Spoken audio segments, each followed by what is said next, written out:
Guys, good morning. Ayan, nilugay ko yung hair ko para makapagpahinga kasi welcome to my video nga pala guys. Kasi pagka shower, everyday ako nagsha-shower 2 times a day, minsan 3 times. Minsan pag mainit na mainit talaga, madalas lalo sa tanghali pag day off ko. Tapos sa gabi pa yan pagdating. Half body daw. Half show, ano tawag doon? Hindi na ako kamaumo istorya. Half body nga mag-shower. Katawan lang basta yung mukha. Ang ulo hindi, kinabukasan na ng umaga before going to work. Nilugay ko guys kasi pagka dryer mo, hair dryer, lagyan ng hair baby oil na may flavor. Tapos ipit ka agad kasi pag nakalugay sa gabal. Lalo pa nag-ayos sa mukha. Maaga ang guys, naglakad kasi pagdating ko kanina sa station, Kamonomiya, 6:55, may bus na, di sumakay na lang ako, dapat maglakad kasi dadaan muna akong 7-Eleven. Sabi ko mamaya na lang pagtapos ng work sa gabi. Sana hindi under time ngayon, pang-8 ko na kahapon. Ano kayang sasahurin ko niyan? Maraming bills. May utang pa, maraming mga loan. Oh my God! Gambatero pa rin. Fight.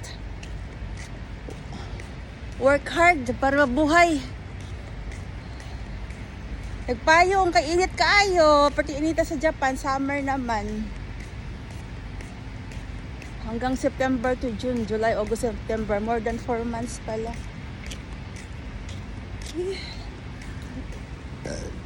Nilugay para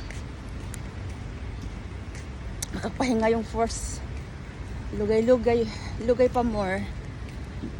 Mamaya ipitin natin pagdating sa dulo kasi malapit na ako sa company na doon sa dulo doon diyan yung diretso na yan, doon sa kanto yan, din ako bumaba, may baba ng bus. Kanina guys, ako bumangon, mamaya ko na lang lutuin yung mabudofu naso. Mabunaso, di pala wala palang tofu kaya mabunaso lang. Tinabad ako kagabi. Bunso yung salad na ginawa ko kagabi, di-ref ko. Kanina pa, kahapon pa ng gabi din niya kinain. Hindi na siya makakain ng Sabi ko sa kanya, kung maggutom ka mamaya before kung pagising mo sa hapon, kagabi na, kain ka na ng tinapay. Meron pa ng tinapay yan, lagyan mo pa laman. Mamaya na akong gabi. Kasi bukas, baonin ko yung kuha lang ko ng mga 1/4 baon bukas sa bayto ko. Meron namang doon. Hindi order ka. Ewan ko kung anong mangyari bukas kung ganado akong magbaon. Kahapon guys, kwento ko lang, nag-help ako sa Beeline. Dati kong line. Ngayon kahit sana ako na line mag-help tawag nito. Sana may line na ako next month.